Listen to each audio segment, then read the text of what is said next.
Jerome Powell isyaratkan akhir program pengetatan kuantitatif The Fed sudah terlihat.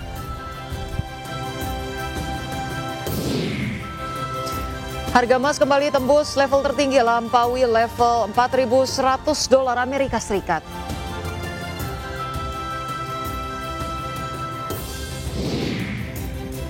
Simak perbincangan seputar market hari ini bersama Raden Bagus Bima, founder Warkop Saham.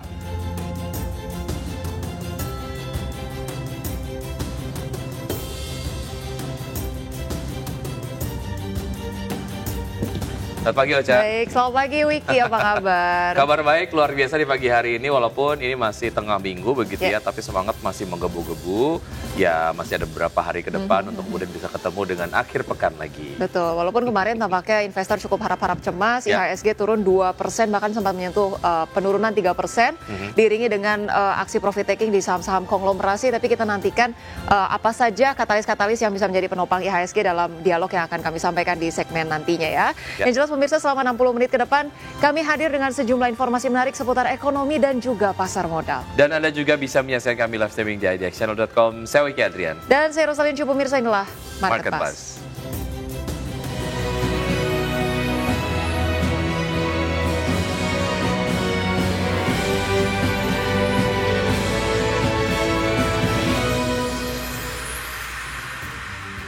Kita ke isu viral yang pertama, pusat di Market Pass. Menteri Keuangan Purbaya Yudisadewa berencana melaksanakan gelar perkara mingguan untuk memperbaiki iklim investasi, dan hal tersebut disampaikan Purbaya usai pertemuan dengan para direktur utama bank, pemimpin lembaga keuangan, dan kepala riset pasar modal. Dalam pertemuan tersebut, Purbaya menegaskan fokus utama pertemuan tersebut membangun kembali kepercayaan investor terhadap iklim investasi Indonesia yang selama ini dinilai masih terkendala. Purbaya menyebutkan bahwa agenda utama pertemuan tersebut datang dari pihak investor yang ingin memahami arah kebijakan fiskal dan rencana Menkyu dalam mempercepat pertumbuhan ekonomi. Oke, kita lihat sejumlah komentar yang masuk untuk isu viral berikut ini. Di antaranya ada komentar dari artistik 89. Ada kejutan apa nih katanya? Betul, kemudian ada nama Kufis 21 menyebutkan pelan-pelan Pak Pur, banyak tikus yang nggak suka nanti. Oke, baik. Berikutnya komentar yang disampaikan oleh Tron SSN. Ya, lanjut. Berikutnya. Ini sudah ditayangkan tadi ya. Berikutnya ada The Real Tros SNN. The Real kerja bukan cuma pusing naikin pajak katanya ya, namanya juga kinerja ya, ada yang pro dan juga kontra. Dan jelas kalau semuanya berdasarkan narasi untuk memperbaiki keuangan Republik Indonesia begitu ya, masyarakat ada di belakang Pak Purbaya begitu ya. Betul, yang jelas kita harapkan ada reformasi secara menyeluruh, baik itu juga dari segi birokrasi atau mungkin kepastian hukum yang seringkali menjadi kendala untuk investor di tanah air ya. Baik, kita ke isu viral berikutnya. Dana Moneter Internasional memberikan apresiasi atas keberhasilan pemerintah Indonesia dalam menjaga pertumbuhan ekonomi yang tetap tinggi di tengah ketidakpastian global. IMF menilai Indonesia sebagai salah satu bright spot di tengah perubahan struktural yang melanda perekonomian dunia, termasuk pergeseran geopolitik, kemajuan teknologi, serta dinamika demografi global. Ya, menurut IMF, sejumlah negara kini menghadapi lonjakan utang publik dan meningkatnya aspirasi generasi muda terhadap kesempatan kerja. Namun Indonesia dinilai mampu menghadapi tantangan tersebut dengan baik, dan IMF memandang reformasi kelembagaan, pembentukan lembaga pengelola investasi, dan antara hilirisasi sumber daya alam serta kebijakan dukungan likuiditas menjadi faktor penting dalam menjaga daya tahan ekonomi nasional. Baik, ya, kita lihat komentar yang disampaikan oleh followers dari Instagram idxchannel mengomentari berita yang satu ini. Pemirsa, ini ada komentar yang disampaikan oleh Farel Pratama 26. Gimana nggak tanggung, negara Indonesia amat sangat melimpah sumber daya alamnya. Justru yang aneh negara ini kenapa stuck di negara berkembang katanya. Oke, berikutnya ada Nusamada, pujian adalah racun. Oke, mungkin ini sebagai penyemangat jangan berpuas diri begitu ya. Berikutnya ada Indah pada waktunya 98. Negara ini salah kelola aja. Seharusnya Indonesia ini sudah jadi kekuatan ekonomi terbesar di dunia. Artinya kalau dilihat dari berbagai macam indikator ya, jumlah penduduk atau warga negara Indonesia yang juga banyak, kemudian juga didukung oleh sumber daya alam yang luar biasa banyak. Begitu harusnya sih kalau dilihat dari indikator-indikator penyokongnya, harusnya gitu ya, bisa kemudian naik kelas dan juga ya dapat disetarakanlah dengan beberapa negara-negara yang lebih maju dari kita yang berada at least di zona negara-negara ASEAN gitu misalnya. Setuju, dan kalau bicara juga tadi tentang peringkat ataupun apresiasi yang seringkali disampaikan untuk Indonesia ya dari lembaga-lembaga internasional, ini tidak menyampingkan fakta, lihatnya jangan dari kacamata makro atau mancanegara saja, tapi bagaimana yang betul-betul dirasakan dampaknya di masyarakat di tanah air, bagaimana kemudian angka pengangguran masih sangat tinggi, kemudian juga daya beli masyarakat tampaknya belum betul-betul baik begitu. Jadi ketika ada kredit atau peringkat dari lembaga internasional seharusnya juga memang diiringi dengan evaluasi dari segi internal, semoga bisa suatu hari ini berdampingan begitu ya, apresiasinya. Betul sekali. Baik, kita ke isu viral berikutnya. Bersama Kementerian Perindustrian mendorong Xiaomi untuk tidak hanya memperkuat lini produksi di sektor elektronik, tetapi juga menjajaki peluang investasi di sektor kendaraan listrik di Indonesia. Hal tersebut disampaikan Menteri Perindustrian Agus Gumiwang Kartasasmita saat melakukan pertemuan bilateral dengan Associate Government Affairs Director Xiaomi Communication, John Dove, di Shanghai, China. Ya, selain membahas potensi di sektor kendaraan listrik, Menperin juga menyampaikan apresiasi atas investasi Xiaomi di industri elektronik, khususnya smartphone dan televisi. Hingga 2025, Xiaomi telah menggelontorkan dana sebesar 3 triliun rupiah untuk membangun fasilitas produksi di Indonesia. Menperin menyebut Xiaomi telah menjadi bagian penting dalam memperkuat rantai pasok industri elektronik nasional. Oke, kita lihat komentar-komentar untuk isu viral yang satu ini. Yang pertama ada komentar dari @Fernando_Sinaga_123. Padahal kan bagus kalau mereka investasi buka pabrik di sini, pasti buka lapangan kerja dan meningkatkan pemakaian bahan baku lokal. Syukur-syukur bisa jadi pengekspor otomotif ke negara tetangga. Astra juga kan seperti itu. Oke, berikutnya ada Anggrap di China. Xiaomi masih ngos-ngosan, gak begitu dilirik pasar. Market share BYD jauh di posisi teratas di China, disusul oleh Wuling gitu. Kalau BYD kan kemarin sudah merealisasikan investasinya di Subang. Kemudian diharapkan brand-brand lain ataupun Xiaomi lah ya dapat kemudian terus merealisasikan investasinya di Indonesia ataupun menambah investasinya di Indonesia.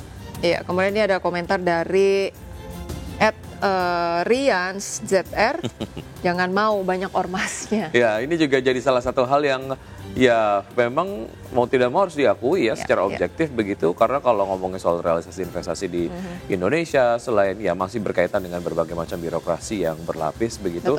Hal lain adalah terkait dengan keberadaan ormas sendiri yang memang meresahkan. Ini yang harus ditertibkan lah. Jadi dari point of view investor sendiri mana nih yang kemudian harus diikuti gitu, karena berbagai macam justifikasi lah ya pada saat ormas kemudian datang meminta penyaluran quote unquote dana CSR dari perusahaan, padahal sebetulnya ini adalah satu hal yang mungkin berbau premanisme gitu. Betul. Menjadi PR buat Indonesia kemudian menghadirkan membuka peluang investasi tidak hanya di awal, tapi iklim investasinya betul-betul berkelanjutan dan menjanjikan untuk investor, dan sebaliknya juga bagaimana kemudian dipastikan berbagai investasi ini tidak hanya sekedar membuka pabrik dengan imbal hasil yang tidak berapa menguntungkan buat Indonesia, tapi harapannya ada transfer teknologi dan pembukaan lapangan kerja secara masif betul-betul terjadi dari berbagai investasi yang dilakukan. Baik pemirsa, demikian isu viral sudah kami sampaikan. Kita akan ke informasi terkait dengan berbalik arah ke zona pelemahan. IHSG ditutup terkoreksi hampir 2% ke level 8.066 pada perdagangan Selasa 14 Oktober. Ya, informasi dan pembahasannya akan disampaikan oleh rekan Rosalinsius. Saja berikut tetap bersama kami.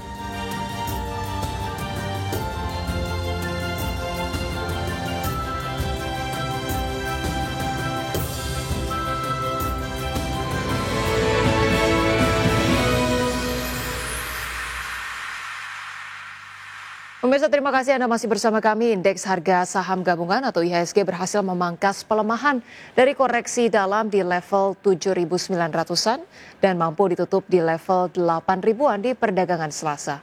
IHSG terdampak profit taking dari koreksi saham-saham Prajogo Pangestu dan saham perbankan Bcaps. Indeks harga saham gabungan atau IHSG ditutup melemah dalam 1,95% di level 8.066,522 di perdagangan Selasa.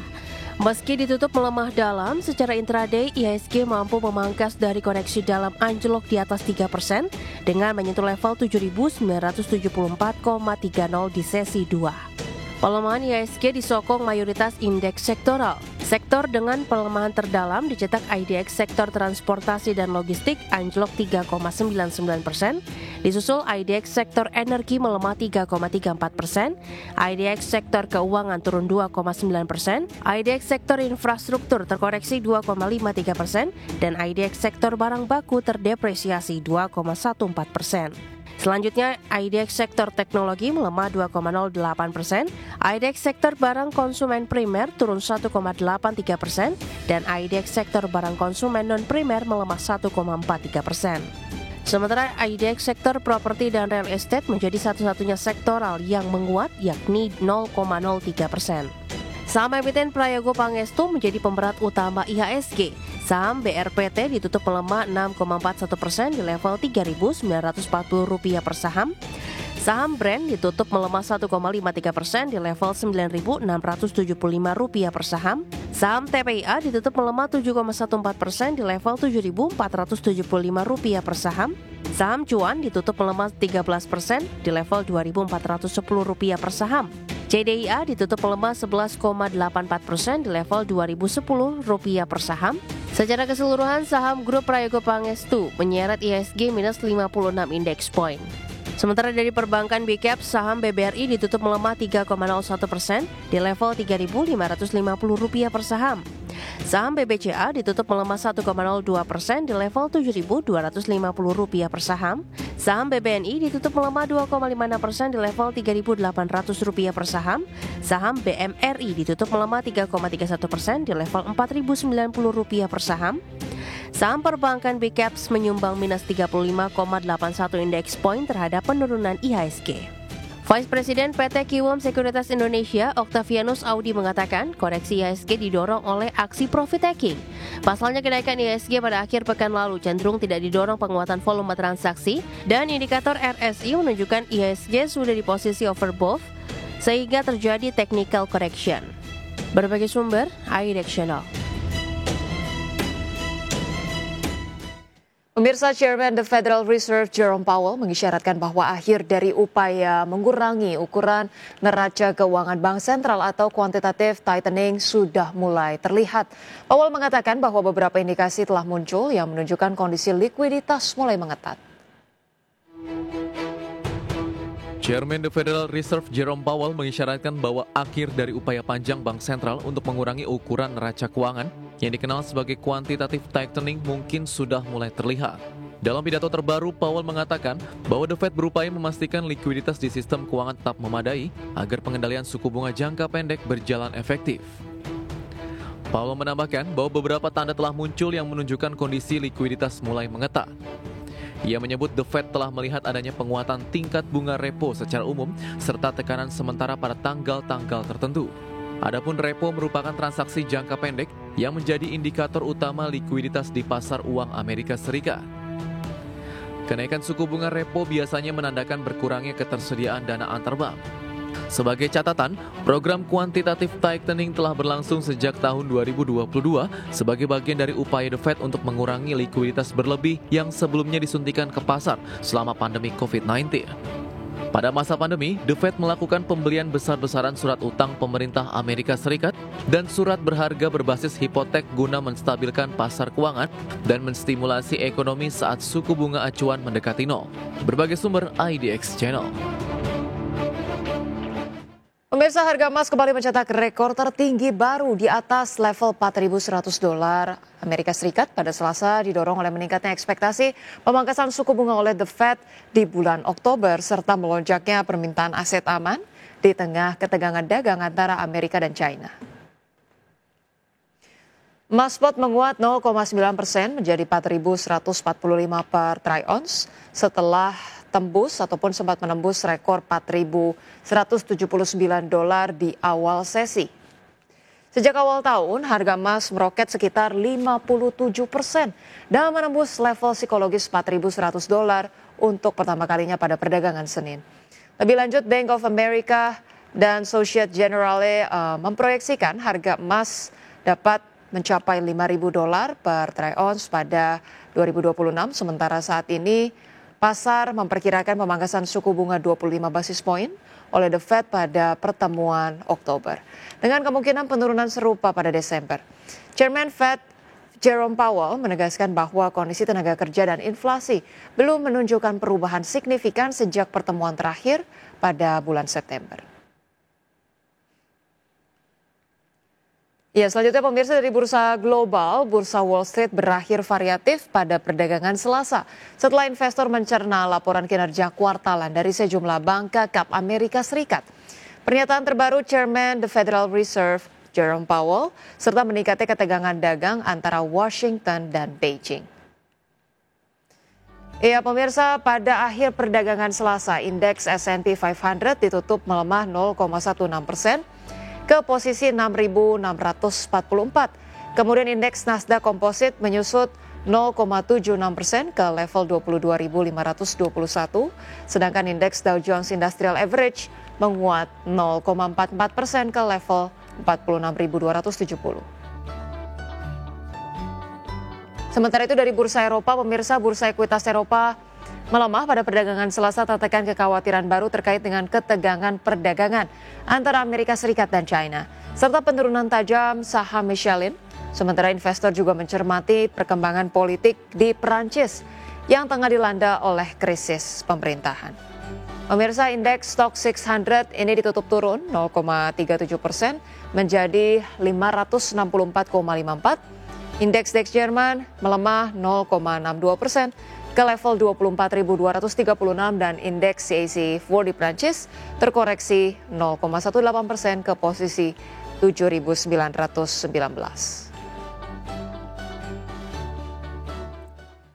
Dan pemirsa, untuk membahas selengkapnya mengenai proyeksi perdagangan di pasar modal hari ini ataupun IHSG, kita sudah tersambung melalui line Zoom bersama dengan Bapak Raden Bagus Bima selaku founder dari Warkop Saham. Baik, selamat pagi Mas Raden, apa kabar? Ya, selamat pagi, kabar baik, Baros. Ya, baik, terima kasih banyak Mas Raden sudah meluangkan waktunya di IDX Channel. Mas Raden, kalau kita lihat IHSG dengan posisi kemarin koreksi hampir 2%, bahkan sempat menyentuh pelemahan 3% ya. Review Anda seperti apa sih? Apakah kemudian ini memang didominasi oleh ketidakpastian antara Amerika Serikat dan juga China, atau memang dari dalam negeri pun belum ada katalis yang cukup positif yang bisa mendongkrak IHSG? Silahkan Mas Raden.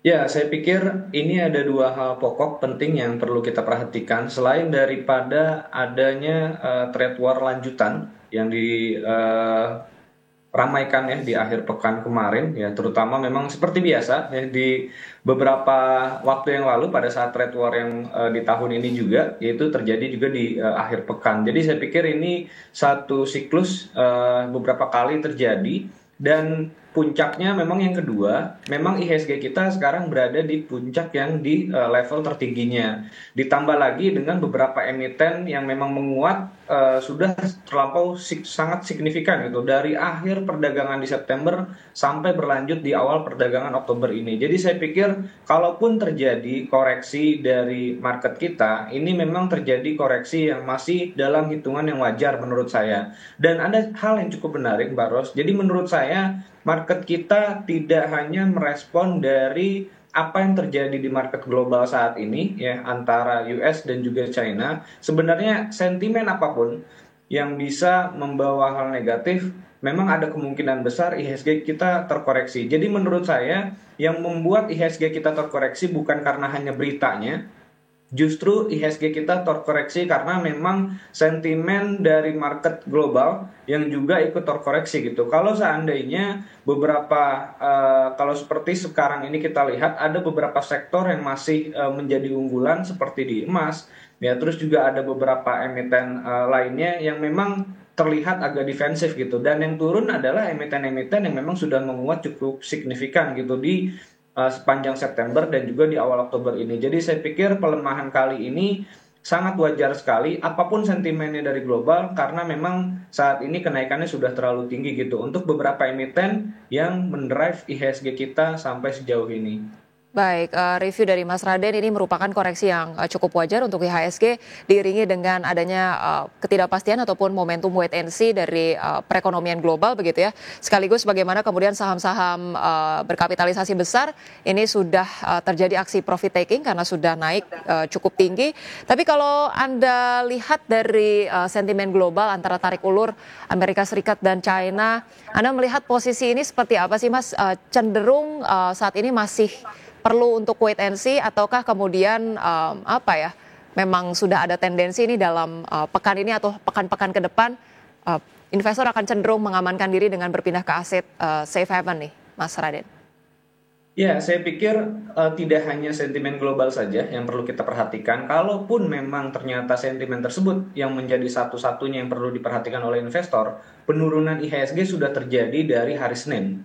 Tapi tidak terjadi itu di hari Senin gitu. Bahkan terjadinya kemarin baru terjadi hari Selasa. Padahal kalau memang itu menjadi sentimen yang sangat krusial sekali, itu terjadinya harusnya di hari Senin. Nah, makanya saya sampaikan kemungkinan besar memang faktornya, walaupun memang ada faktor global gitu, tapi saya lebih melihat ke faktor-faktor lebih dalam gitu ya di market kita, di domestik, terutama kita perlu mendalami beberapa saham dari sisi per sektor ataupun grup-grup tertentu yang menguat signifikan, sehingga itu yang perlu kita cermati. Mungkin di perdagangan sampai akhir pekan ini saya pikir masih akan ada beberapa emiten yang mengalami penguatan atau beberapa sektor dan juga grup tertentu yang masih mengalami penguatan karena lagi-lagi sentimen domestiknya saya pikir saat ini jauh lebih kuat. Ada salah satu variabel yang cukup penting kita perhatikan juga dari sisi investor asing yang juga memang baru merealisasikan cukup banyak penjualan itu di hari Selasa.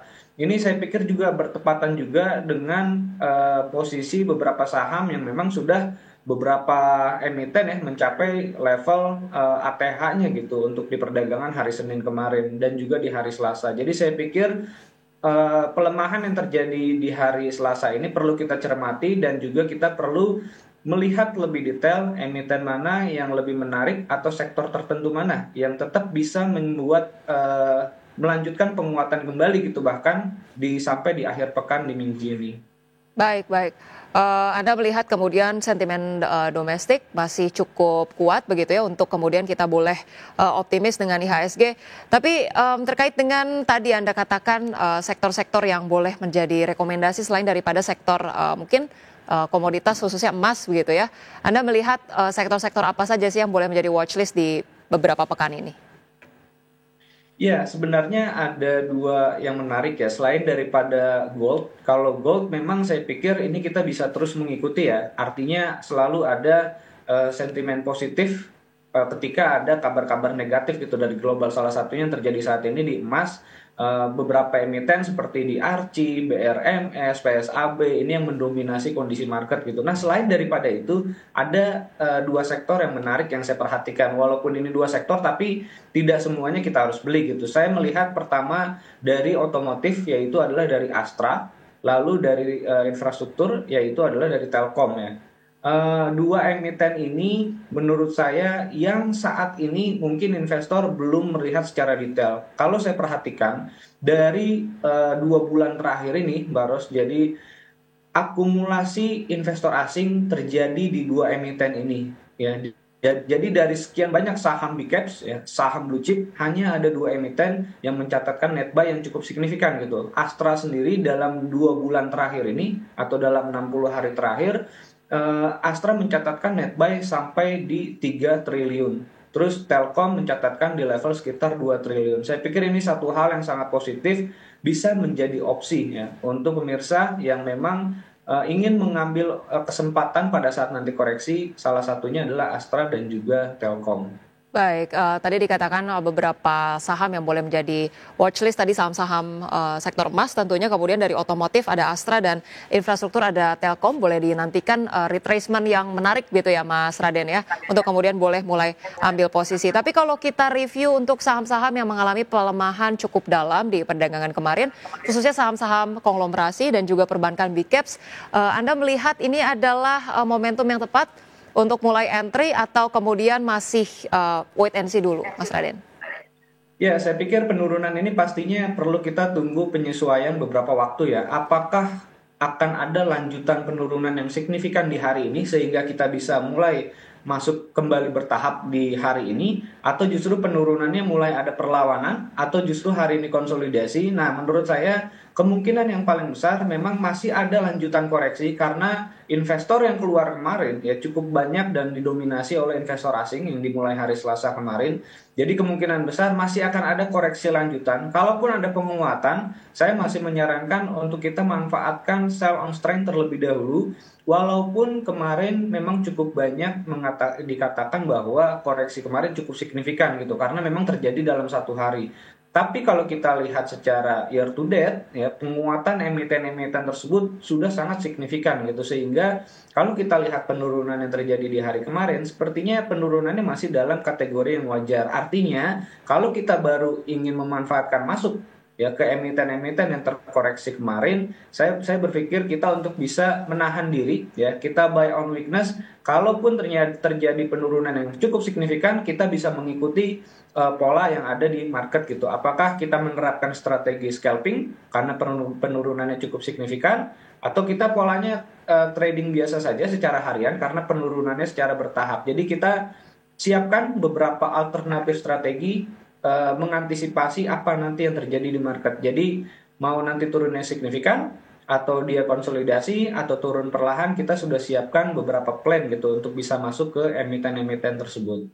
Baik, siapkan beberapa strategi atau plan untuk menyikapi saham-saham yang kemarin cenderung turun drastis, tapi kemudian masih ada proyeksi untuk penurunan lebih lanjut di hari ini ya, direkomendasikan untuk wait and see. Baik, Mas Raden, kita masih akan bahas saham-saham yang tadi disebutkan terkait dengan saham-saham yang boleh menjadi watchlist, saham pilihan, kemudian juga berbagai sentimen lainnya, tapi kita akan bahas usai jeda berikut ini. Pemirsa jangan kemana-mana, tetaplah bersama kami.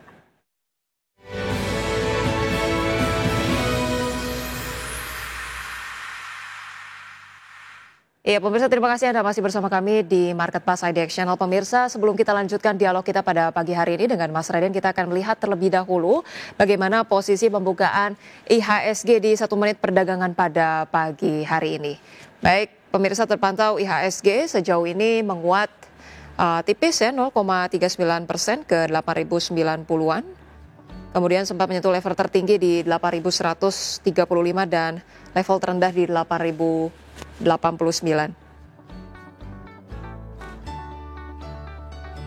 Kemudian sejumlah saham yang menjadi top gainers diantaranya ada WIFI, kemudian ada Archie, ada BRMS, ada Antam. Kemudian untuk saham-saham menjadi top losers ada CDIA, Raja, Cuan, Ratu, FOTR.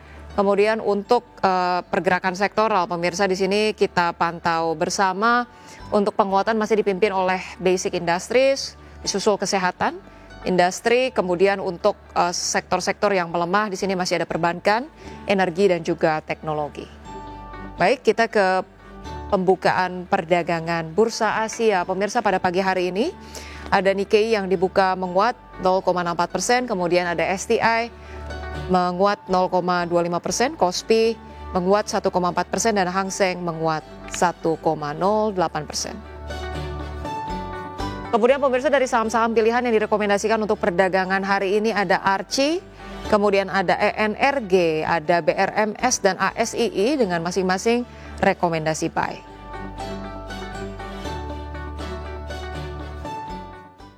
Ya, baik pemirsa, kita akan melanjutkan dialog kita bersama dengan Mas Raden, founder dari Warkop Saham. Mas Raden, tadi kalau kita cermati beberapa saham yang menjadi top gainers di sini tentu ada didominasi saham-saham emas begitu ya, tadi sesuai dengan proyeksi. Tapi kalau kita bicara mengenai top losers tadi per pagi hari ini ada CDIA, Raja, Cuan, Ratu. Anda lihat untuk saham-saham konglomerasi ini sejauh apa sih Mas ada kemungkinan untuk melanjutkan pelemahan? Ya, kalau melihat juga pergerakan di perdagangan hari Selasa kemarin dari emiten tersebut ya, terutama ya CDIA, Cuan, ini saya sangat menyarankan untuk investor bisa menerapkan strategi scalping karena memang pergerakannya kalau kita lihat ada kesempatan kita untuk bisa mengambil posisi 2%, 3%, lalu lanjut koreksi lagi. Setelah itu ada penguatan kembali 2%, 3%, lanjut koreksi lagi. Jadi ini terus berulang di sepanjang sesi kedua di hari Selasa kemarin. Saya pikir di pagi hari ini karena memang tekanan jualnya, saya pikir ini masih dilanjutkan oleh broker-broker yang di hari kemarin belum menyelesaikan penjualannya, sehingga di hari ini kita bisa menerapkan kembali strategi yang sama, dan ini dikhususkan untuk memang scalping saja. Saya sangat menyarankan bisa dimanfaatkan ya peluang ini, walaupun harga sahamnya merah, walaupun terkoreksi cukup signifikan, tetap kita bisa masuk dengan strategi yang scalping. Dan juga perlu diperhatikan juga karena memang posisi IHSG kita masih positif ya di pagi hari ini saat ini, jadi bisa dimanfaatkan momen-momen ini. Siapa tahu memang ada pembalikan arah seperti yang terjadi di market Asia pagi hari ini ya, kita semoga berharap ini bisa bertahan ya posisi positif ini sampai dengan nanti di akhir sesi. Baik, tadi reviewnya untuk beberapa saham yang kemarin mengalami koreksi tajam dan pada pagi hari ini masih melanjutkan koreksi. Ada CDIA, tadi Cuan, dan juga sejumlah saham lainnya. Ada Raja Ratu. Ini kemudian bisa dicermati dengan strategi scalping begitu ya, sambil dengan menunggu ataupun wait and see dengan situasi lanjutan yang ada. Tapi kalau kita cermati juga dari saham-saham perbankan big caps yang tampaknya belum bergairah juga sampai dengan perdagangan hari ini, Anda melihat untuk perbankan big caps sudah boleh mulai entry di harga ataupun valuasi yang menarik, atau masih wait and see juga nih Mas Raden? Ya, saya lebih melihat daripada peralihan sektor ini belum terjadi ya Mbak Ros. Jadi dari emiten-emiten konglomerasi ke blue chip ataupun dalam hal ini khususnya ke banking, ini saya belum melihat betul-betul power pembelian yang cukup signifikan gitu. Artinya memang belum ada perubahan sama sekali. Yang melakukan distribusi penjualan masih dengan broker yang sama dari dari awal tahun sampai dengan saat ini masih konsisten. Artinya belum ada perubahan. Saya pikir kalau kita strateginya untuk pembelian jangka waktu yang panjang, ini menurut saya tidak masalah karena posisinya seperti misalkan saya ambil salah satu contoh di emiten BBCA, di mana laba usahanya diproyeksikan masih bisa bertumbuh 9-10% di tahun ini, di 2025. Jadi berbanding dengan harga sahamnya year to date yang mengalami koreksi lebih dari 17%. Jadi saya pikir ini suatu anomali yang menurut saya bisa kita ambil kesempatan untuk investor yang membeli untuk jangka waktu yang panjang. Tapi untuk jangka waktu pendek, saya melihat belum ada peluang atau belum ada peralihan sektor. Baik. Dalam jangka waktu pendek belum ada peluang untuk peralihan sektor, tapi untuk saham-saham perbankan big caps boleh dicermati untuk kemudian ambil posisi untuk investasi jangka panjang. Baik, Mas Raden, kita lihat tadi saham-saham pilihan yang sudah ditampilkan di layar televisi. Ada ARCI, ENRG, BRMS, ASII. Seberapa menarik ARCI dan juga BRMS untuk menjadi saham pilihan untuk komoditas emas nih dibanding saham-saham lainnya, Mas Raden, silahkan. Ya, tentunya komposisi dari pendapatan ya, saya melihat komposisi pendapatan emas ya dari emiten ARCI, BRMS, ini emiten-emiten yang memiliki komposisi pendapatan dari sumber emasnya ini cukup signifikan dibandingkan dengan emiten-emiten yang lain, sehingga ini yang menjadi dan menarik minat investor di hari kemarin gitu. Jadi betapa cukup signifikan ya jika dibandingkan emiten-emiten yang lain seperti misalkan Antam, justru emiten seperti ARCI, BRMS, power pembeliannya jauh lebih kuat, dan kalau kita lihat di pagi hari ini sudah menguat. Jadi manfaatkan saja kesempatan ini untuk bisa kita lakukan penjualan ya, karena memang komoditas goldnya saat ini pun bergerak terus, walaupun masih positif, tapi nanti kita sambil lihat beberapa seperti di beberapa hari yang lalu ya, setiap perubahan sesi itu ada peluang juga untuk perubahan harga komoditasnya. Ini lagi sangat sensitif saat ini antara emiten emas dengan komoditas emas. Jadi kita lihat betul-betul kalau membeli saham-saham seperti ARCI ya, BRMS, kita juga harus memperhatikan komoditas goldnya. Baik. ARCI dan juga BRMS menarik melihat dari komposisi pendapatan dominan di komoditas emas begitu ya. Untuk ARCI dan BRMS ini Anda rekomendasikan untuk trading jangka menengah masih menarik atau seperti apa, Mas Raden?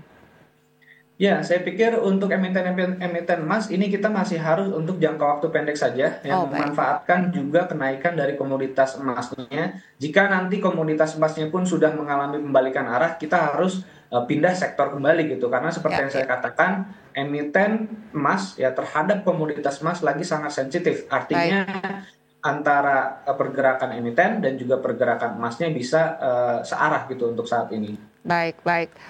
Untuk Archie, BRMS ataupun saham-saham komoditas emas lainnya direkomendasikan menarik untuk kemudian dilakukan trading jangka pendek. Baik, kita bergeser ke saham pilihan lainnya. Di sini ada ENRG. Proyeksi untuk ENRG ini menarik secara teknikal atau ada katalis positif lainnya, Mas Raden? Ya, saya pikir energi ini salah satu yang menarik untuk target di harga 1.200 ya saat ini saya targetkan untuk bisa dilakukan pembelian. Secara teknikal ini juga posisinya masih sangat positif ya dibandingkan dengan emiten-emiten komoditas yang lain. Ini salah satu yang masih cukup terjaga. Terus kalau kita lihat dari sisi brokernya pun ini juga salah satu yang sangat konsisten gitu ya. Tidak ada salah satu atau beberapa broker saja yang menguasai, tapi di sini cukup konsisten dan menurut saya cukup stabil untuk bisa kita ambil posisi ya di saham energi dengan target 1.200. Dan juga dari sisi sentimen positif kita tahu saat ini energi sedang ada aksi korporasi ini Baros. Jadi saat ini sedang ada private placement sekitar 3,5 juta lot ya yang diinformasikan, itu harganya sekitar 770 per saham. Jadi ini yang menjadi salah satu sentimen positif juga gitu untuk saham energi. Baik, energi ada proyeksi positif baik secara teknikal maupun tadi terkait dengan sentimen aksi korporasi ya. Kita bergeser ke saham ASII, proyeksinya seperti apa, Mas Raden? Ya, untuk saham Astra seperti yang tadi di awal saya sampaikan, ini adalah salah satu emiten big caps ya yang juga diakumulasi asing dalam 2 bulan terakhir ini dan nilainya itu hampir sekitar 3 triliun. Jadi ini salah satu hal yang menurut saya jangan sampai kita ketinggalan. Memang saat ini euforianya masih ada di konglomerasi, tapi kita perlu ada diversifikasi sedikit ya ke emiten-emiten seperti big caps kita ini saat ini di Astra. Saya targetkan untuk saham Astra ini di level harga sampai 6.800. Kita tunggu sampai di akhir tahun. Berharap juga ada window dressing nih yang terjadi di bulan November nanti sampai nanti di bulan Desember. Saya targetkan di 6.800 dengan level stop loss saham Astra di 5.600. Baik, itu dia tadi ulasan ataupun proyeksi untuk ada 4 saham yang direkomendasikan untuk perdagangan hari ini, ada Archie, ENRG, BRMS, dan juga ASII. Mas Raden, satu pertanyaan terakhir mungkin singkat saja, proyeksi Anda untuk pergerakan IHSG hari ini, support dan resistensinya seperti apa?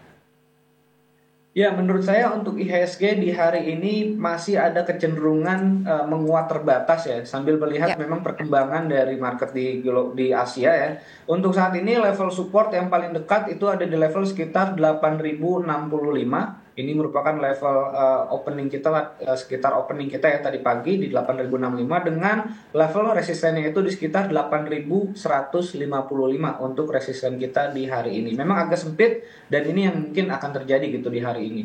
Baik, proyeksi IHSG di support 8.065 dan resistensi 8.155 diproyeksikan masih ada kesempatan untuk kemudian menguat secara terbatas. Terima kasih banyak Mas Raden Bagus Bima, founder dari Warkop Saham ya sudah bergabung bersama kami di Market Plus IDX Channel. Salam sehat, sampai berjumpa kembali Mas Raden. Ya, selamat pagi, terima kasih. Baik, pemirsa, sesaat lagi kami akan menghadirkan berbagai update informasi lainnya, tapi kita akan bergabung dengan rekan Wiki Adrian. Baik, Wiki, ada informasi apa usai jeda berikut ini? Ya, Ocha dan juga pemirsa, PT Pantai Indah Kapuk 2 TBK diperkirakan akan meraih dana segar senilai 16,7 triliun rupiah pada aksi rights issue dalam waktu dekat. Informasinya usai jeda berikut, tetap bersama kami.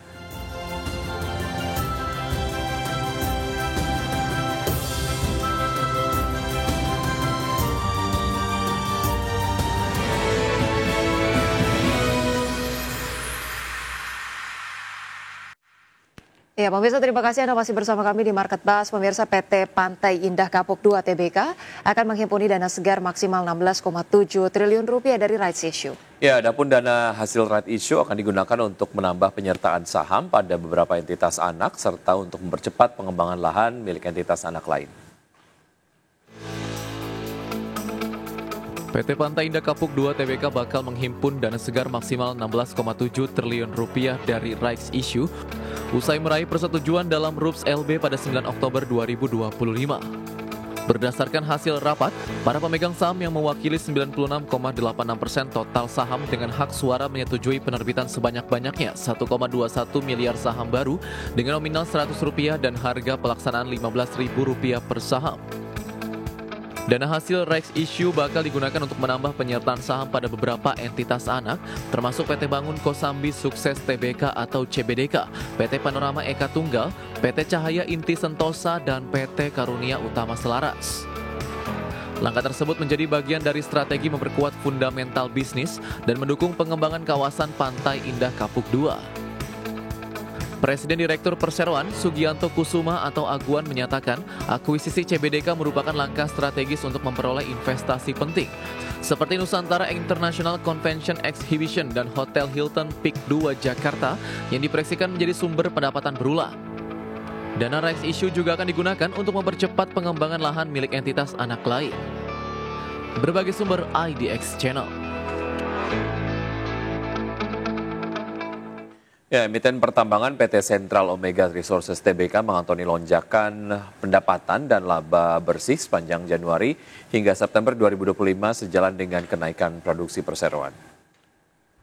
Ya, berdasarkan laporan keuangan per 30 September 2025, pendapatan perseroan mencapai 1,24 triliun rupiah atau lebih tinggi 29,58% secara year on year.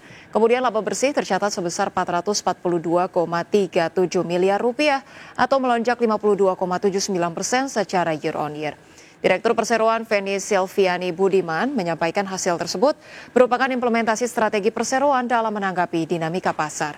Ia pun menyatakan bahwa perseroan berkomitmen untuk mempertahankan momentum ini dan akan terus berfokus pada penciptaan nilai jangka panjang bagi seluruh pemangku kepentingan.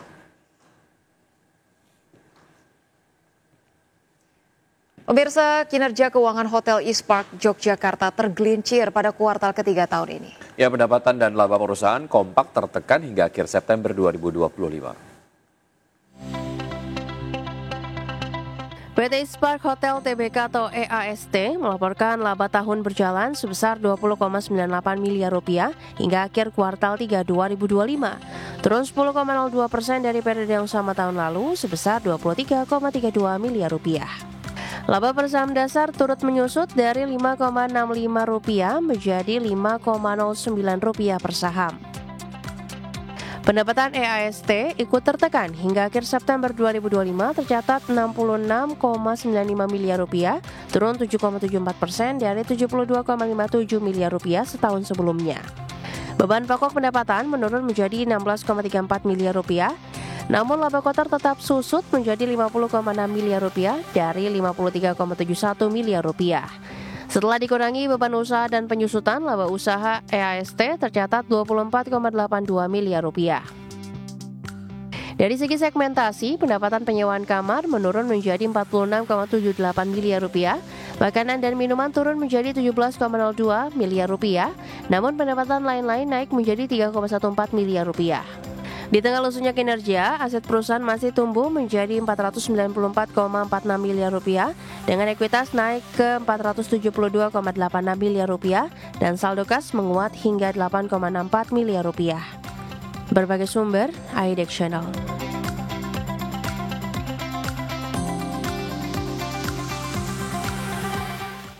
Ya, pemirsa tetap bersama kami, saja kami akan segera kembali.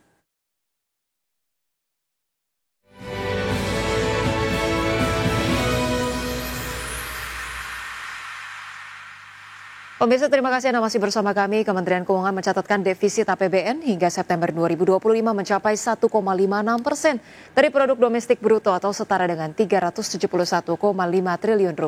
Ya, pelebaran defisit lantaran realisasi belanja negara lebih besar jika dibandingkan dengan penerimaan negara yang masuk. Kementerian Keuangan mencatat defisit APBN hingga September 2025 mencapai 1,56% dari produk domestik bruto atau setara Rp371,5 triliun. Posisi tersebut melebar jika dibandingkan dengan posisi defisit APBN di Agustus 2025 yang sebesar 1,35% PDB. Menteri Keuangan Purbaya Yudisadewa mengungkapkan bahwa pelebaran defisit ini terjadi lantaran realisasi belanja negara lebih besar jika dibandingkan dengan penerimaan negara yang masuk. Tercatat realisasi pendapatan negara hingga Juli 2025 mencapai Rp1.863,3 triliun atau setara 65% dari outlook. Realisasi tersebut mengalami penurunan 7,2% jika dibandingkan periode yang sama tahun lalu yang mencapai sebesar Rp2.008,6 triliun. Meskipun lebih rendah dibandingkan periode yang sama tahun lalu secara nominal.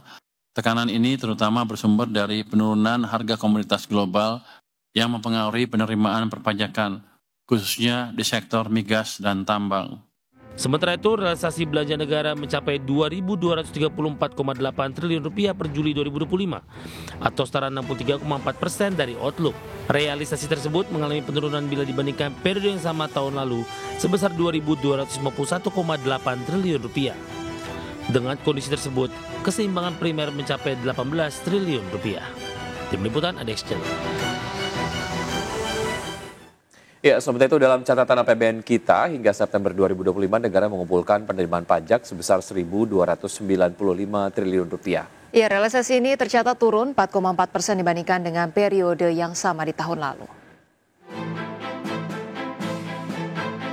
Kementerian Keuangan mencatat realisasi penerimaan pajak hingga September 2025 mencapai 1.295,3 triliun rupiah, turun 4,4% dibandingkan dengan periode yang sama tahun lalu. Realisasi penerimaan tersebut setara dengan 62,4% dari proyeksi penerimaan pajak 2025 senilai 2.076,9 triliun rupiah. Wakil Menteri Keuangan Suhasil Nazara menyatakan bahwa realisasi penerimaan pajak tersebut setara 59,1% dari target penerimaan pajak pada APBN 2025 senilai 2.189,3 triliun rupiah. Meski begitu, Suhasil menegaskan penerimaan pajak secara bruto masih mampu bertumbuh meskipun terdapat kontraksi. Hal ini mengindikasikan tingginya restitusi pada tahun ini. Kalau kita lihat yang realisasi bruto sampai dengan September di atas, angka 2025 sampai September itu 1.619,2 triliun. Ini sudah lebih tinggi dibandingkan angka penerimaan bruto tahun 2024, tahun lalu. Kalau tahun lalu itu 1.588,21 triliun, tahun ini 1.619,20 triliun. Ini akan kita pantau terus dan moga-moga makin menuju ke belakang, perekonomiannya makin baik, maka realisasi brutonya nanti juga akan meningkat. Sementara itu untuk realisasi penerimaan kepabeanan bea dan cukai mencapai 221,3 triliun rupiah, tercatat tumbuh 7,1% dibandingkan dengan penerimaan pada periode yang sama tahun sebelumnya. Penerimaan kepabeanan dan cukai tersebut setara dengan 71,3% dari outlook dan 73,4% dari target kepabeanan dan cukai pada APBN 2025. Di Jakarta, ADX Channel. Ya, baik pemirsa, sebelum kita akhiri Market Plus, kita akan simak terlebih dahulu update dari pergerakan IHSG di pukul 9:25 waktu Indonesia bagian Barat. Kita lihat datanya dan kita pass through datanya dari RTI. Pemirsa, IHSG sejauh ini bergerak menguat 0,24% di level 8.083,168. Kemudian top gainers ada Wi-Fi, CBRE, GZCO, BRMS, Antam, BTRO, Arci, Dewa, Bumi, Inet, dan Harta. Iya, sementara itu top losers datang dari FUTR, Koin, Energi, kemudian ada TOSK, WIRG, dan secara sektoral penguatan dipimpin masih oleh Basic Industries dan pelemahan dipimpin oleh Cyclical dan juga transportasi juga perbankan.